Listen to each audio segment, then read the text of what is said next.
আমার বিবাহিত স্ত্রীর কাছে তার প্রাণাক্ত প্রেমিক যেদিন পুনরায় ফোন দেয়, সেদিন আমার বাচ্চাটার বয়স ছিল মাত্র 2 দিন। ছোট বাচ্চা যত্ন করতে গিয়ে রাতের ঘুম একেবারেই হারাম হয়ে যায় বাবা মায়ের। উক্ত রাতেও আমরা দুজনে জেগেছিলাম। বাচ্চার নাম কি রাখবো এটা নিয়ে রীতিমতো ঝগড়া চলছিল আমাদের দুজনের মাঝে।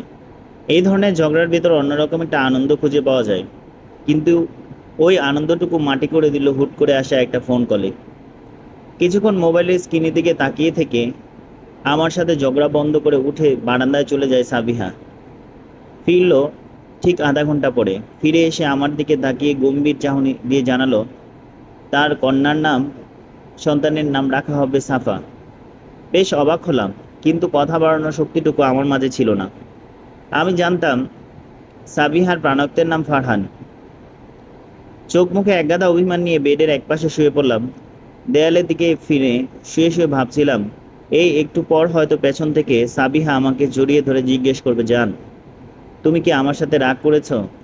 তখন আমার অভিযোগের ঝাঁপি খুলে ওকে বলবো, প্রাণক্তের নামের সাথে মিলিয়ে তুমি আমার রাজকন্যার নাম রাখলে কেন? আরও দু একটা শক্ত কথা শোনাবো। আরও বেশি অভিমান করে উঠে বারান্দায় চলে যাব। আমার রাগ ভাঙতে আমার পেছনে পেছনে যাবে সাবিহাও। শুয়ে শুয়ে কত কিছু ভেবে ফেলেছি, কিন্তু সব সময় সাবিহা আর আমাকে সেদিন জড়িয়ে ধরেনি, জানতে চাইনি আমার অভিমানের কারণ। বন্ধ করা চোখ দিয়ে দুফোঁটা অশ্রু গড়িয়ে পড়ল নিচে। নিজেকে অনেক একলা লাগছে। অপেক্ষা করতে করতে কিছুক্ষণ পরে নিজেই নিজেকে বুঝ দিলাম, হয়তো মেয়েটা ঘুমিয়ে পড়েছে, বা ও আমাকে কিছু বলার সাহস পাচ্ছে না। আমি বেশ রেগে আছি বুঝতে পেরে হয়তো ভয় আছে, কাছে আসতে যাচ্ছে না। আমার এত বেশি একা লাগছিল যে সিদ্ধান্ত নিলাম আমি নিজেই ওকে গিয়ে জড়িয়ে ধরে অনুনয়ের সুরে বলবো, তুমি কিভাবে পারলে তোমার প্রাণত্বের সাথে মিলিয়ে আমার রাজকন্যার নাম রাখার কথা বলতে? আমি কি তোমাকে কম ভালোবাসি? বলো, আরও কত ভালোবাসা লাগবে তোমার? এটা বলে ওকে অনেক অনেক আদর দিব। আমার ভালোবাসার পুরোটুকু উজাড় করে দিয়ে ওকে বলবো, তুমি শুধু আমার। মনে মনে প্ল্যান করে আমি উল্টো দিকে ঘুরে ওর দিকে ফিরি। দেখতে পাই সাবিহা কার সাথে যেন চ্যাটিংয়ে ব্যস্ত। টপাটপ কিবোর্ড প্রেস করে মেসেজ লিখে যাচ্ছে। আমি যে ওর দিকে ঘুরলাম এইমাত্র সেটা ও খেয়াল করেনি। আমার মনের ভিতরে ওর কার্যক্রম নিয়ে যে অসম্ভব তোলপাড় হচ্ছে, তাতেও ওর কোনো ভ্রুক্ষেপ নেই। ধুমড়ে মুচড়ে গেল মাটিতে পড়ে থাকা ফেলনা কাগজের মতোই অবহেলিত মনে হচ্ছিল নিজের। দীর্ঘ 1 বছর অসীম ভালোবাসা ছাড়া সাবিহার কাছ থেকে আমি এমন অদ্ভুত আচরণ পাইনি। ভোগ ভরা চাপা দুঃখ নিয়ে নীরবে কিছুক্ষণ কান্নাকাটি করে বালিশ ভেজাই। কখন যেন ঘুমিয়ে পড়ি নিজেই খেয়াল নেই। যখন ঘুম ভাঙে টের পাই সাবিহার হাত আমার কোমরে জড়িয়ে আছে। সকালে মিষ্টি রোদ এসে আলতো করে ছুঁয়ে দিয়েছে সাবিহার গাল। বড্ড নিষ্পাপ একটা ফুলের মতো লাগছে ওকে। ওর ফর্সা গালটা অপরূপ সৌন্দর্যমণ্ডিত হয়ে মুহূর্তেই আমার কালকের সব রাগ অভিমান নিঃশেষ করে দিল।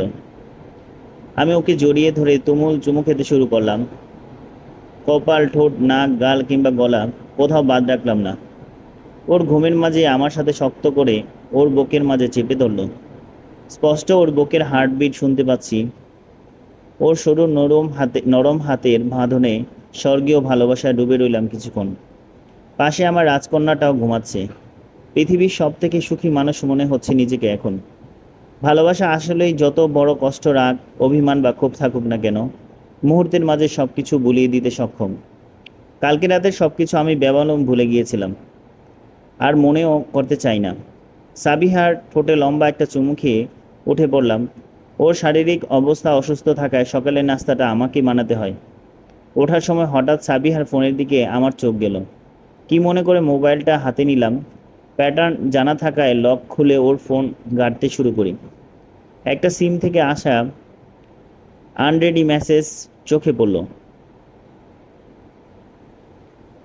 নাম্বারটা এফ লিখে সেভ করা। মেসেজটা ওপেন করতেই চোখ কপালে উঠে গেল আমার।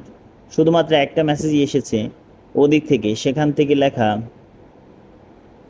বাকি সব মেসেজগুলো সাবিহা রাতেই ডিলিট করে রেখেছে। হয়তো সাবিহা গুড নাইট লিখে ফোন রেখে দেওয়ার পর ওই প্রান্ত থেকে এমন একটা মেসেজ সেন্ড করেছে ওর প্রাণাক্ত। সাবিহার দিকে তাকালাম। ওর আগের মতোই ঘুমাচ্ছে, অপরূপ লাগছে ওকে। কিন্তু একটু আগে ওকে দেখে ঠিক যতটা ভালোবাসা তৈরি হয়েছিল আমার মধ্যে, তার থেকেও বেশি ঘৃণা জেগে উঠেছে। ইচ্ছে করছে গলা টিপে মেরে ফেলি। ও পুরোপুরিভাবেই শুধু আমার, আমার নয়তো আর কারোর হতেই পারে না। একটা ধারালো ব্লেড এনে ওর গলার অনেকগুলো রেখা টেনে দিতে ইচ্ছে করছে, যাতে ওর সব সৌন্দর্য নষ্ট হয়ে যায়, সবার কাছে ওর গ্রহণযোগ্যতা হারিয়ে যায়। তখন আমি ছাড়া আর ওর দ্বিতীয় কোনো পথ থাকবে না। অনেক কিছু উল্টাপাল্টা ভেবে ফেললাম। পর মুহূর্তে আমার নিজেকে শান্ত করে ফেলি। একটা বিষয় ছেলেবেলা থেকে আমার ভেতরে পরিলক্ষিত, তা হলো কেউ আমাকে কখনো রাখতে দেখেনি। আমার যত রাগ সব নিজের ভেতরে রেখে কন্ট্রোল করেছি, বাইরে হাসি মুখে থেকেছি।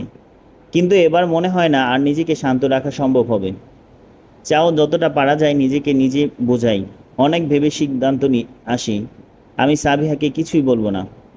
ও ওর প্রাণাক্তের সাথে কথা চালিয়ে যাক, দেখি কথা বলা থেকে শুরু হয়ে দেখা সাক্ষাৎ সহ আরও কতদূর পানি গড়ায়। এমন একটা বান করে থাকবো যেন আমি কিছুই বুঝি না। বাসায় নাস্তা বানিয়ে রেখে এসে অফিসের জন্য বের হলাম। এই সকালে অফিস টাইমে রিক্সা পাওয়া ভার, যেখানে অফিস সেখানে বাসও যায় না। হাঁটতেও ভালো লাগছে না, মন মেজাজ বিগড়ে আছে।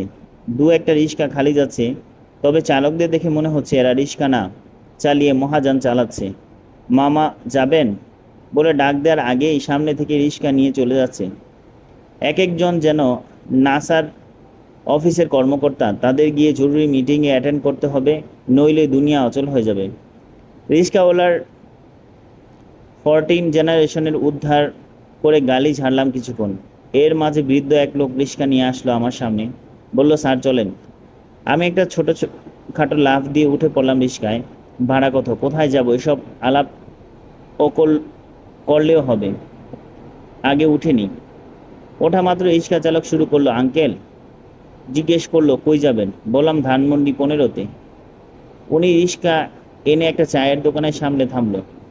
রিক্সা থেকে নেমে একটা সিগারেট ধরলো, 2 কাপ চা নিল। 1 কাপ আমার দিকে এগিয়ে দিয়ে বলল, বাবা চা খাও। একটু অপ্রস্তুত হয়ে পড়লাম।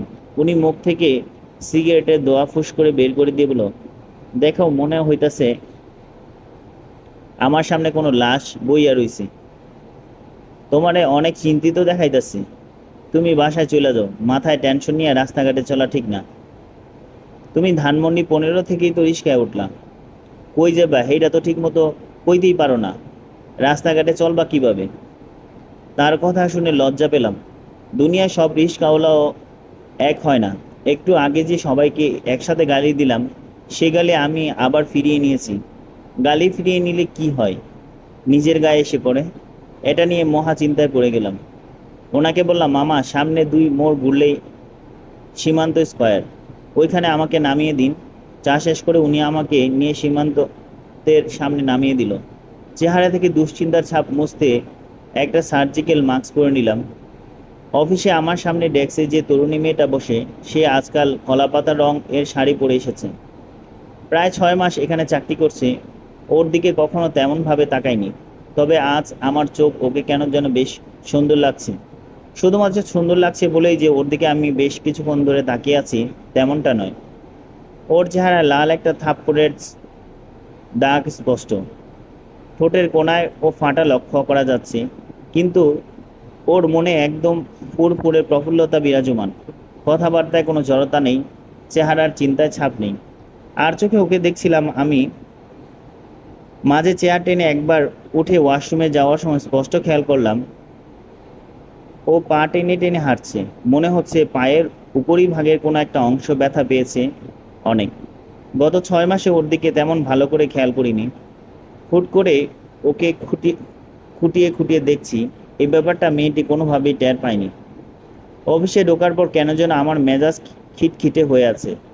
আজ অফিসের কাজে একটু এদিক সেদিক হলেই সবার কাছ থেকে গলা উঁচু করা ধমক দিয়ে কথা বলছি। এমনিতেই সাধারণ দিনে কাজকর্ম করার সময় এই রুমটায় চাপা স্বরে কথাবার্তা বলার আওয়াজ শোনা যায়, কিন্তু আজ আমার ধমকাধমকি,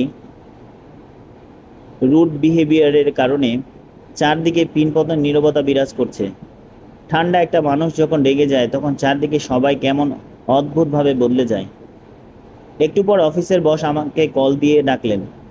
এই বস, লোকটাকে দেখলে আমার খাদক কত প্রকার কী কী তা মনে পড়ে যায়। মনে হয় আমার চিল্লাচিল্লিতে অতিষ্ঠ হয়ে কোনো মাইনর পিটি পানিশমেন্ট দেওয়ার জন্য ডাকলেন। ওনাকে দেখলে আমার বিরক্ত লাগে। হেলান দিয়ে আধা শোয়া হয়ে চেয়ারে বসলে শুধু পেটটাই দেখা যায়। টাক মাথাটা পেটের আড়ালে পড়ে থাকে। এই বেটা রোমান্স করে কিভাবে সেটা নিয়েও আমি মাঝে মাঝে হিসেব নিকাশ করি। ফলাফল পাই মিশেল ইম্পসিবল। এই জন্যই হয়তো এর বাচ্চা কাচ্চা হয়নি এখনো। তার কামরায় গিয়ে বসতে আমাকে বলল, এই একটু এদিকে আসো, আমার হাতের কাছে আসো। আমি উঠে তার কাছে যাওয়ার পর সে আমার পেটে হাত চাপড়ে দিয়ে বললেন, সাবাস, অফিসটা এমনিতেই নিরিবিলি রাখবা সব সময়, দরকার হলে সবাইকে আরো বেশি বকা দিবা। গুড জব, গুড জব, যাও গিয়ে বসো। ওনার সামনে চেয়ারে এসে বসার পর নিজে আবারও বললেন, তোমার পেটে হাত দিয়েছি তাই কিছু মনে করনি তো? পিঠ চাপড়ে দিতে গেলে তো আমাকে চেয়ার থেকে উঠতে হবে। হে হে হে। আলসিমির একটা সীমা থাকে। আমার মনে হচ্ছে এই লোকটা আলসিমি করার জন্যই বেতন পায়। উপর থেকে বলা আছে যত বেশি আলসিমি করবেন তত বেশি বেতন পাবেন।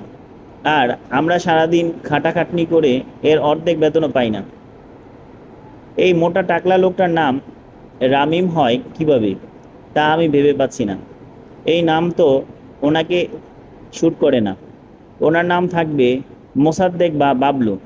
মনে মনে বোটকা মোসাদ্দেক বলে গালি দিব, একটা অন্যরকম শান্তি পাওয়া যেতে পারে। ওনার কথা মাথা থেকে ঝেড়ে কাজে মন দেই। কাজের ফাঁকেই সাবিহাকে দুবার কল দিলে দুবারই ওয়েটিংয়ে পেয়েছি। বাসায় ফেরার পর দেখলাম স্ত্রী মফস্বল থেকে তার ছোট ফুফাতো বোনকে বাসায় নিয়ে এসেছে আমার মেয়েদের দেখাশোনা করার জন্য তাগিদে। ফোন ওয়েটিংয়ে পাওয়ার নিয়ে আমার স্ত্রীকে কোনো প্রশ্ন করলাম না। আমার মনে কষ্ট পাওয়া থেকেও আস্তে আস্তে দানা বেঁধেছে কৌতূহল। একটা মানুষ পরিপূর্ণ ভালোবাসা পাওয়ার পরেও, কোন ধরনের অভাব না ভোগার পরও কোন সুখের জন্য অন্য নীড়ে ডানা মেলে, এই প্রশ্নের উত্তর জানাটা আমার জন্য খুব জরুরি হয়ে পড়েছে। বাসার নতুন মেম্বারের নাম মনিকা। সারাদিন ফেসবুক ব্রাউজিং আর ফোনে কথা বলে সব সময় কাটিয়ে দেয়। ওর থাকার জায়গা হয়েছে আমাদের গেস্ট রুমে। একটু বেশি কথা বলার অভ্যেস, তবে কাজকর্মে পটু। আমার মেয়েটার দেখভাল করার কোনো কমতি রাখে না সে, বরং সাবিহা মনিকার সহযোগিতার জন্য বাড়তি সময় পাচ্ছে তার প্রণক্তের সাথে কথা বলার। সব কিছু আমার চোখের সামনে দেখলেও আমি সাবিহার সাথে এমনভাবে মিশছি যাতে ও কিছু বুঝতে না পারে। হুটহাট জড়িয়ে ধরা, চুমু খাওয়া, অফিস থেকে বাসায় ফেরার সময় ওর জন্য হাতে করে চকলেট নিয়ে আসা, কিংবা ওর কানের কাছে মুখ নিয়ে ফিসিয়ে ভালোবাসি বলা, সব কিছু আগের মতোই আছে। শুধু মনটা আমার বিষে আছে ওর প্রতি। প্রচণ্ড ঘৃণা নিয়ে কাউকে ভালোবাসার অভিনয় করা খুব কঠিন। আমি বুঝতে পারছি ওর উপর থেকে আমার ভালোবাসা উঠে গিয়েছে, তবুও আমি শেষ দেখতে চাই। এদিকে ও নিজেও আগের মতো আমাকে রেসপন্স করছে। আমি ভালোবাসি বললে ও নিজে পরম মমতায় চুমু খেয়ে আমাকে ভালোবাসি বলে। মাঝে মাঝে পেছন থেকে এসে শক্ত করে জড়িয়ে ধরে, কিন্তু আমার অনুপস্থিতিতে সে আবার তার প্রাণত্বের সাথে যোগাযোগ করে, তাদের কথাবার্তা চালিয়ে যায়। মনকে বুঝ দিলাম হয়তো আমার উপস্থিতির অভাবে এমনটা করছে। আমি সারাক্ষণ ওর সাথে উপস্থিত থাকলে হয়তো এমনটা করতো না। এটা ভেবে অফিস থেকে 7 দিন ছুটি নিলাম। সারাক্ষণ ওর পাশাপাশি থাকি, ফোন ধরার মতো সময়ও খুব কম পাই। তবুও খেয়াল করতাম অষ্টমে যাওয়ার কথা বলে 5-7 মিনিট ফোন নিয়ে বাথরুমে কাটিয়ে দিত। ফোন নিয়েই গোসলে যেত। প্রথম 2 দিন প্রফুল্ল থাকলেও তৃতীয় দিন থেকে আমার উপর ওর বিরক্তিভাজন দৃষ্টি ফুটে উঠেছে দেখি।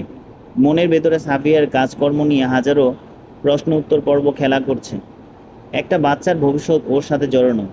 বিষণ্ণ মন নিয়ে গেস্টরুমে কম্পিউটারে গিয়ে বসি গান শোনার জন্য। পিসি অন করতেই দেখতে পাই পিসিতে বিপিএন ইনস্টল করা, অথচ আগে কখনো এটাই বিপিএন ইনস্টল করা হয়নি। মনে কিঞ্চিত সন্দেহ নিয়ে ব্রাউজিং স্টোরিতে ঢুকি। যা দেখি তাতে আমার চোখে চড়ক গাছ হয়ে যায়। মন শুধু একটাই প্রশ্ন ঘুরছিল, কাজটা কার? আমার স্ত্রী সাবিহার নাকি বোন মনিকার চলবে?